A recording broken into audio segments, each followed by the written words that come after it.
Imagine this. You've just been through an insane boat wreck.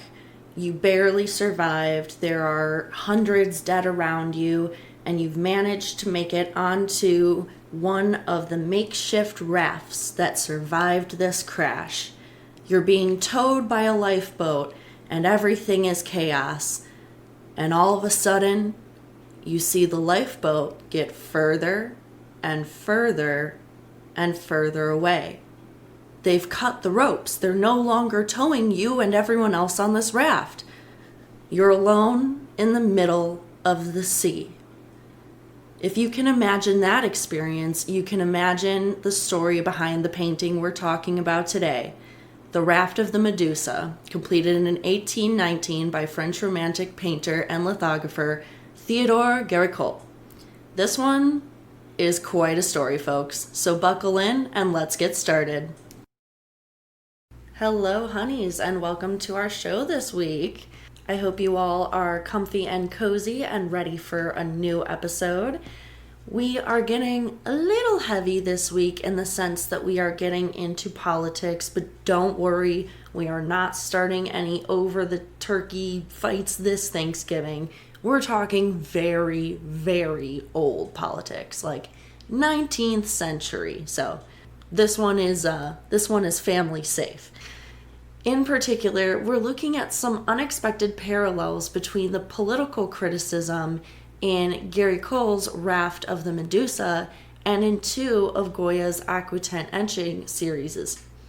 Those two artists are separated by nearly 50 years and many stylistic changes across those years, yet they have some really interesting commonalities, particularly their striking styles, their abilities to raise a viewer's anxiety and sense of empathy, and their ability to satirize the vices of their respective higher social classes in ways that moved the public.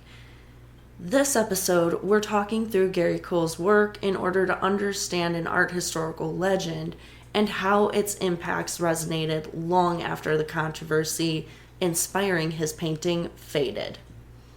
This week we're going to try something a little different. I'm going to cite my sources at the top of the episode as well as posting the usual source list doc in order to make sure I'm giving everyone their credit as we go through, and I'm quoting from various people here. So first of all my sources for The Raft include an article by Alicia Duplessis for Art in Context called The Raft of the Medusa, Theodore Gericault, A Romanticism Analysis. An article for Smart History by Dr. Claire Black McCoy called Theodore Gericault, Raft of the Medusa. An article for Britannica.com, updated in 2023, again called The Raft of the Medusa. Once more, a Wikipedia page bearing the name of the painting, The Raft of the Medusa, and another article by Sangchal Shin, who wrote about the contemporaneity and memory of disaster as embodied in that painting.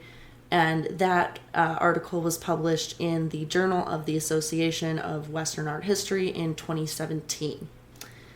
For Goya, my sources include Los Disparates, a Wikipedia page, then the exhibition halls page at the Museum of Fine Arts of A Coruña's website had quite a bit of information on their Goya aquatints hall that I used. There was also an article, really an exhibition summary by the Wallach Art Gallery from their, I believe it was 1989 exhibition of print series of Francisco Goya. And finally, I used the Glasgow University Library Special Collections Department's Book of the Month Special Collections webpage from August 2006, which talked about Goya's prints in great detail. Okay, all that said, let's get started. This painting is a pretty big deal in art history because it's one of the first more overt references to a political event with a sort of critical eye that is on record. It is certainly one of the first to come out of post-revolution France. So it had a huge, stirring, almost scandalous kind of impact by so realistically depicting the tragedy of this event. So, what is the event? As I mentioned, the painting's narrative is based on a true story. What happened was a captain accidentally ran the French naval frigate, and a frigate, I did look this up for us, is a type of ship that was used as like a convoy escort. It's not as big as a destroyer, and it tends to have a whole bunch of different kinds of arms on it. So this French naval ship, the Medusa, is ran aground accidentally by its captain on a sandbar off the coast of West Africa, what would today be Mauritania, on the 2nd of July in 1816. The ship's carpenter could not repair it. It was just way too damaged. So somebody, we don't know who, I'm guessing potentially these same people, but it's not on record at least, someone decided that a French governor, his family, and only other high-ranking passengers should fill the 6 lifeboats, which, much like the Titanic, were far too few for the amount of people on board. The remaining 150 passengers, colonists, and low-ranking military men packed onto a about 65 by 23 foot raft made by this same carpenter from the masts of the Medusa, which was clearly not up to the task. There are reports that it was partially submerged once it was fully loaded with all of these people. At first, the raft is towed behind the lifeboats, but the ropes were literally cut on them because those in the lifeboats were worried that the raft was slowing them down. So the people in the lifeboats ultimately decide to just leave the people on the raft to their fates in order to try and increase their chances of survival, which is a pretty controversial decision in and of itself. Eventually, 15 people, so less than 10%, survive on this raft. 15 are rescued by the Argus, which is a tiny ship featured in the background of this painting, but eventually only 10 survive their injuries, their illnesses, and so on. So this is just a complete humanitarian disaster, total catastrophe of life. So this wreck is, international news. It's a scandal. Everyone's talking about it. Everyone's talking about how it could have been different, how the loss of life could have been avoided. And it's in that context that Gericault begins this work. He completes it when he is age 27 because he's just fascinated by the entire thing. Keep in mind, at this age, Gericault would have been young enough to believe in the ideals of the early French Romanticism, which were not too far off from those of the French Revolution, and he would have carried the scars from his experiences with that rebellion, that revolution, with him. So, as I mentioned in our very first episode, Romanticism is very heavy on the drama, the high emotion, and chaos. So a story like this, particularly displaying a moment of what it might have been like on that raft, is very logical for him to choose. It would have allowed him sort of naturally to draw upon those 3 elements, the drama, the emotion, the chaos, that already exist in this tragic narrative. However, it also makes sense in a sort of parallel about seeing the world through reason or through emotion. That is the split between the neoclassical and the romantic movements going on at this time. So there were people who saw this whole accident as an issue of logic. They were concerned that the captain did not have enough experience, enough knowledge to actually, handle this task of being the captain of this ship, which is a point we'll circle back to in a little bit here. But there's also the emotional toll of just how could the captain, how could all of these passengers who got in the lifeboats let this happen?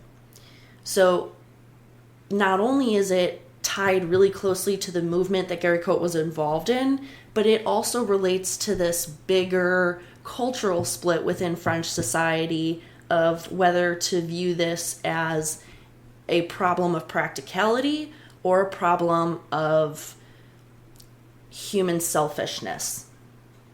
And that emotional pull was even stronger because of just really the entirety of the scandal of this event. There's the obvious that it, was attributed to the captain and crew's incompetence. The ship was a symbol that made the entirely new, still not totally solid French government look super bad, because it showed proof of what people had suspected at that time, that the captain was appointed because of nepotism, because of favoritism, rather than skill and experience. There were also, however, the horrors of survival that came out from those ultimate 10 that lived through injuries, illness, etc. On this raft, there were so many who died of dehydration, of starvation. At one point, the things got so desperate that the crew left on that raft turned to cannibalism. And so the entire thing was just horrifying. And to have a physical image that captured that horror was a very, very powerful thing for the French people to unite around. Gericault really wanted to do this incident and this story justice, though. So he went through extensive research before he began the painting. He conducted interviews with the survivors. He produced uncountable prep sketches. He created scale models of the raft. And he even went to morgues and hospitals to view dead flesh firsthand in order to replicate it as accurately as possible on the canvas. The painting, although it was something of a rallying point for the French public, was quite controversial on its release, though not necessarily for reasons we might expect today. The first one, probably most obvious, is that it was a break from the incumbent neoclassical school. It's one of the first French Romantic paintings of the era. So it was beyond people's expectations in a stylistic sense. It was considered to have too much turbulence, was actually the word I found used a lot, to be considered as classical as its structure somewhat suggests. So a lot of people had issues with, for example, there being quote-unquote too many corpses in the pile visible herein. Another issue was that it was seen as, yes, a critique of an immoral moment. However, that was also somewhat inappropriate. This was a time where history paintings, as they were called, a painting of any moment in actual recorded history, it was thought that they should teach a lesson of moral virtue, whereas this is a scene of horror. The suffering figures are not even looking at the viewer. They're not facing the viewer. They're in this dark, dramatic light, whereas most of the deceased bodies facing or turning towards us, obviously have passed. And so this confrontation with death, very face to face, was shocking for a lot of people and very uncomfortable as well. This was particularly a huge point of contention. As Sang-Chul Shin argues in the Journal of Western Art History, quote, In this painting, Gericault sought to embody a new type of painting that featured a direct expression of the contemporary personal sufferings and a sense of loss, end quote. So viewers are really just struck in a way that they have rarely, if ever, been before by the horror, the ugliness of this situation with the visual power of the painting. And also because, again, of that drama. Gericault sets this painting in the moment of a dying hope. The first time the Argus passed by the survivors and did not pick anyone else up, in order to maximize the human drama of this moment. He takes a historical truth and uses it to make the narrative all the more upsetting and all the more hopeless. Finally, it's considered controversial even kind of to this day. It's got a certain infamy because the painting brings traditions of history painting into the contemporary. So Gericault takes a rare risk by using a subject matter that has an inherent political critique of the current regime, of the current situation, which has just not been done. No one has ever done a history painting of an event that happened within 5 years of that painting's completion. So he just completely breaks the rules and everyone is shocked by it.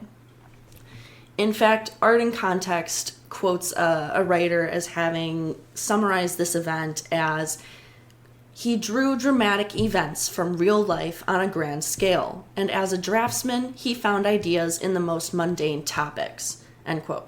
So Gericault was already somewhat known for taking risks, for painting very contemporary subjects, and for really, as I said, diving into the contemporary personal sufferings, senses of loss, so on.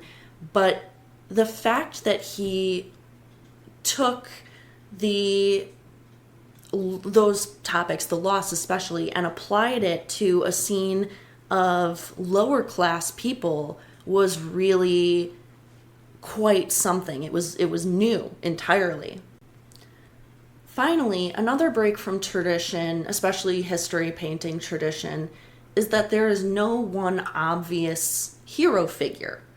There are just many ordinary people reacting to this unfolding life or death crisis. The painting is so stirring, so anxiety driving, because it tugs at the basic human instinct to survive.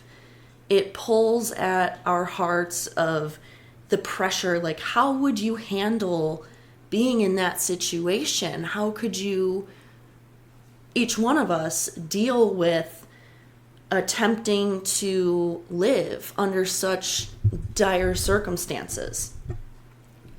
Another reason is that the painting prominently features two black figures, which were thought to be something of a reflection of Gericault's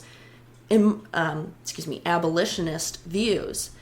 But they're also kind of foregrounded, which is very unusual in paintings of this day, with the rare exception of perhaps portraits of political encounters between, say, African kings and maybe European diplomats. That's pretty much the only other time that black figures are featured as prominently. And so to put black and white figures on this same life or death footing was a humanizing element that was very unexpected, and that certainly caught people's attention as well. Finally, it was so stirring because, as Britannica.com points out, quote, Gericault was something of an exception, but he was separated from his immediate predecessors both by temperament and the sincerity of his approach. individual suffering rather than collective drama is vividly portrayed in the Raft of the Medusa, end quote.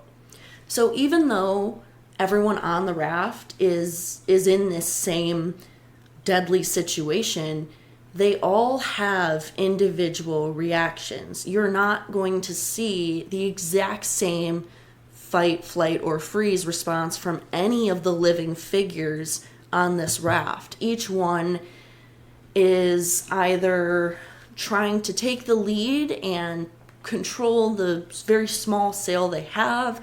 Others are maybe trying to hold someone else onto the raft despite the waves tossing them around, so on and so forth. So it's possible to connect with each person, each character on this raft, as much as it is with their circumstances. There's a very high level of empathy created with these characters that is somewhat atypical for a history painting as well.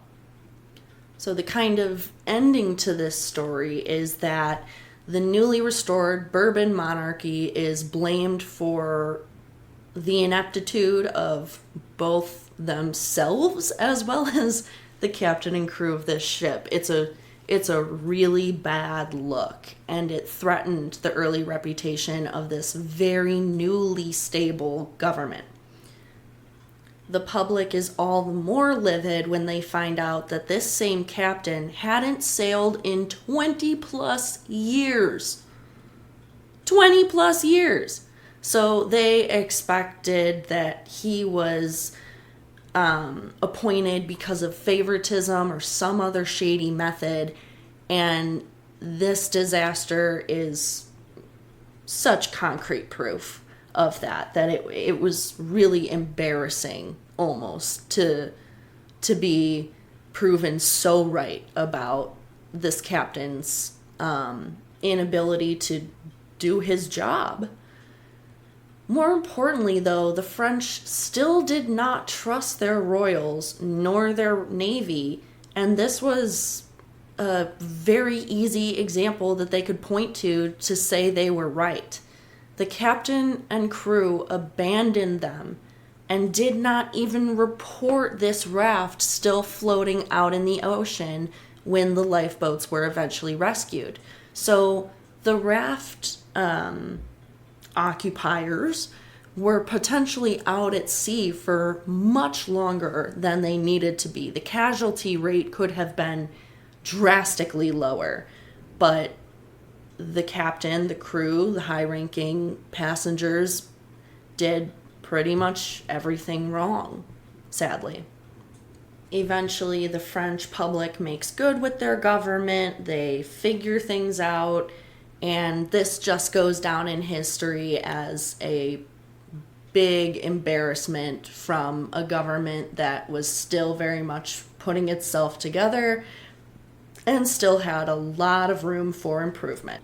The legacy of the painting, however, is a bit more enduring. It is occasionally still criticized for being gruesome, death-centered, and so on, especially in the contemporary France at that time. And interestingly, Bourbon or liberal sympathizers reacted either negatively or positively depending on exactly their political alignment. So the Bourbon supporters were real upset about this because it felt like, I guess it probably felt like what Trump sympathizers feel like when they see Trump memes these days. They felt like, how dare you, meh, meh, meh, meh, meh. I'll probably have to cut that, won't I? Okay, well anyways, the liberal sympathizers, however, are like, heck yeah, expose them, show them for how terrible and incompetent they are. They're very excited to see proof that this monarchy is not going to go their way and to have sort of ammo in their tanks. Despite its mixed reviews in France, I really think the best word for it, on its release at least, is just straight up infamy in France. It was a very big success in England. This is definitely still a time where France and England are very competitive with each other, and so England was like, yay, woohoo, we love showing the French government as inept. They were all over it. The painting is now owned by the Louvre. You can find it there or on its website if you can't just afford a quick jog over to Europe, but it is visible. And I would highly recommend spending some time with the image to really understand why it provoked such a strong political as well as emotional response when it was first completed. All right, honeys, I wasn't sure if we were going to have time, but it looks like we do. So we're going to also look just about 50 years into the future, and we're going to talk about a few different series by Goya of aquatints and etchings on paper. These two series are very neat. I got to see a couple of them in person in the A Coruña Museum up in the northwest of Spain when I was there this summer. And definitely worth a chat about, as they are both very much focused on human flaws and human vices and tie very closely into our sort of morality and politics theme here. So let's begin. Although many people know Goya best by his 1823 painting Saturn Devouring His Son, Goya was actually amongst the first to be considered by art historians as a fully mastering the possibilities of etching. In fact, the Fine Arts Museum of A Coruña, which I mentioned a second ago, states, quote, "Combining the techniques of etching and aquatint, Goya created an impressive collection of prints grouped in 4 series. The Caprices, a series of offbeat prints depicting an ironic intention. The Disasters of War, obviously kind of showing the horror of war. The Follies, fantasy intriguing representations. And a Tauromaquia, spreading the different feats and sorts of bullfighting," end quote. What's kind of interesting is these 4 series were brought about in a really unusual way. Well, I guess not unusual in that they are somewhat parallel to what was going on in the artist's life, but certainly an unusually dark reflection of those parallels. More and more frequently towards the ends of his life, particularly in his post-illness induced hearing loss, and the suspicions for that hearing loss, that illness, range from polio to syphilis to lead poisoning. We don't really know exactly what caused it. Or more often, darker and satirical works, more often set in a sort of horror movie version of the daily lives of contemporary Spaniards. In fact, the Glasgow University Library article I cited states that, quote, "His characters, often twisted, grizzled, and contorted depictions of the poor, the ignorant, or the insane, arguably reflected the mounting social tensions between the old, quote, black Spain of tradition and superstition and the modernizing influence of an increasingly rationalizing Europe," end quote. So there certainly was a degree of societal morality that he was attempting to call out, a poor societal morality, that is, but there was also a consideration given to his Spanish heritage, the cultural changing that was going on in terms of superstition and how things such as vices might appear in an older sort of style versus a newer one. He was interested in kind of capturing the middle ground between the two. A good sort of summary of these 4 series then is that they are images of an autonomous world inhabited by beings who display the full gamut of human fallacies like lust, stupidity, ironically, superstition, greed, laziness, any of the vices and more that you could possibly imagine. Of the four, I'd like to focus on just half, Los Caprices and Los Disparates, better known as the Follies. We'll go in alphabetical order here, since they're so nice and arranged like that. First, Los Caprices. Los Caprices was completed between 1797 and 1798 and first published in book format in 1799. The series is made up of 80 etchings and aquatints depicting a wide variety of subjects, including the clergy, sex workers, and witches.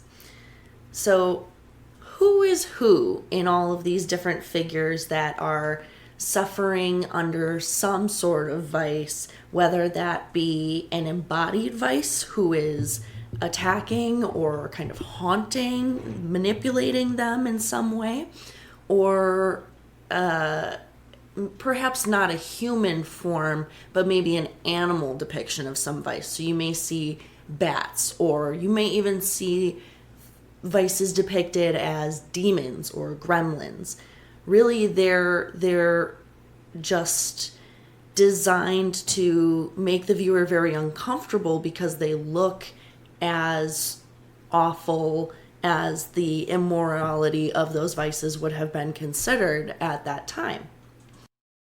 But like I said, regardless of these many forms that the vices could take, they still attack with the same vigor clergy members, politicians, business owners, as much as they do witches, the poor, sex workers, so on. So Goya really insinuates a sort of universality of human error and flaws in human nature that was really unusual and significant.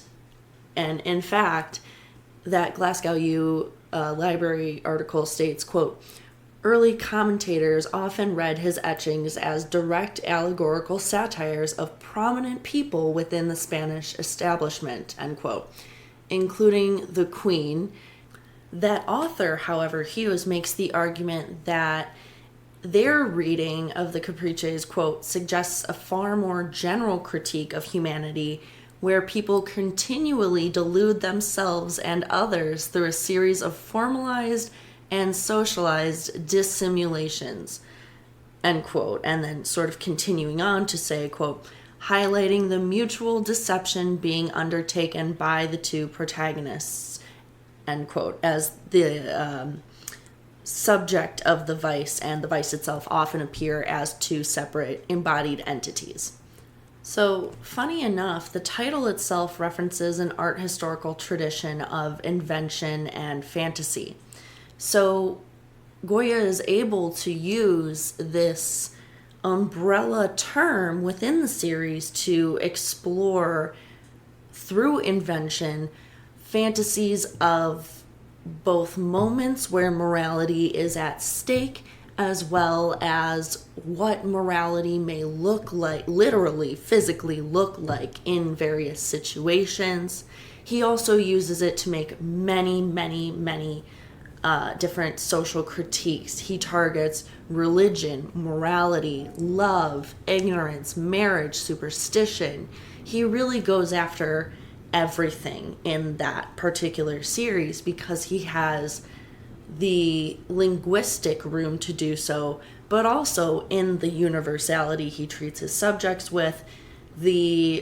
Because he's going after everybody equally, basically no one group can get mad at him. It's almost like a freedom of speech cop-out before freedom of speech was really a universal thing.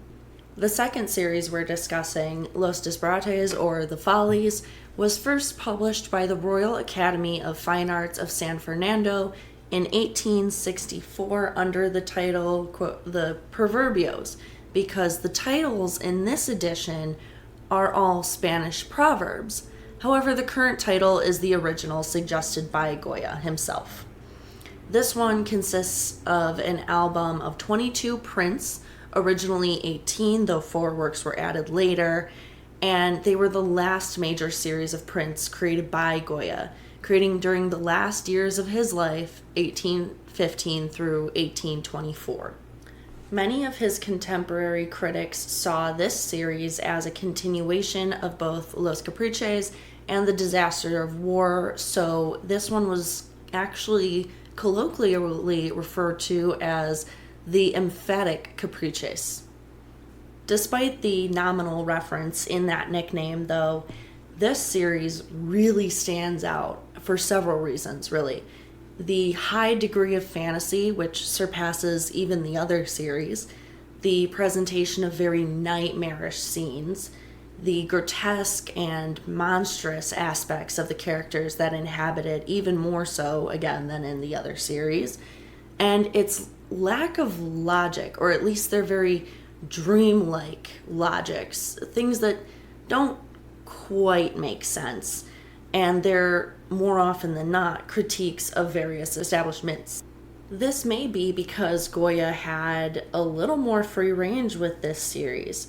They were produced without a patron, and so Goya was able to caricature many more vices and or politics of his contemporary society without necessarily having to worry about somebody being upset about the results. You know, he didn't have any potentially unhappy customers to deal with. These particular vices and politics are often embodied by not quite lovers, imperfect couples, you might say, gluttonous monks and cruel clergymen, victims of the Inquisition, sex workers, and other very disenfranchised or overly sinful characters. A particular example of a work in this series that speaks to some of those political critiques includes Desastres de la Guerra, published posthumously in 1863. That imagery was inspired by contemporary events like the Napoleonic invasion of Spain, the Madrid famine of 1811 through 1812, and the repressive regime of Ferdinand VII. Now, Goya didn't just satirize and make these critiques just for the sake of them. He did so with a very serious sense of responsibility and purpose. So the Glasgow University Library, in fact, puts forth the quote that, "Whereas today many people are perfectly happy to believe or accept that art can exist for art's sake, arguably, Goya believed that art should ultimately make a difference. He uses his position as an illustrato to lampoon, satirize, and pillory various institutions, practices, and commonly held beliefs," end quote. And he did that in the pursuit of a more fair, more just, or at least more transparent about its flaws society.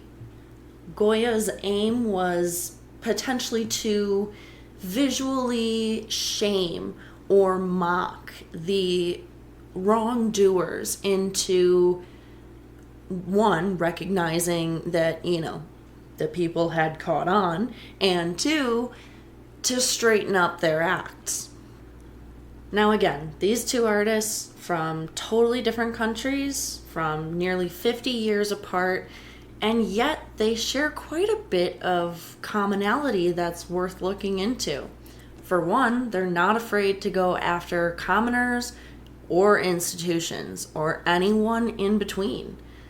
Both do so with a purpose. Their criticism is meant to be constructive. It's meant to encourage the wrongdoers or immoral persons to do better for themselves and for society. Both artists, Gericault and Goya, used contemporary and often grotesque and or haunting imagery to have very strong emotional and moral impacts on their viewers. And both artists took their mediums to new heights. They surpassed their predecessors in terms of style and stylistic evolution, technical ability, and breaking barriers or norms of the arts in their day. And once the floodgates of political criticism in art were opened, they never ever closed again. That's our story for the week, honeys. I hope you enjoyed the comparisons and the stories. Hope you learned a little something. If you have any thoughts, concerns, or questions about this episode or the contents in it, please feel free to DM us. As always, we will get back to you as soon as possible. And I will see you next Sunday. Take care of yourselves. This podcast was created, produced, written, hosted, edited, and fact-checked by Master's graduate Celia Bugno. Our upcoming music will be courtesy of Kelsey Weber. Don't forget to like, share, and subscribe on all of your favorite streaming platforms as well as your social medias.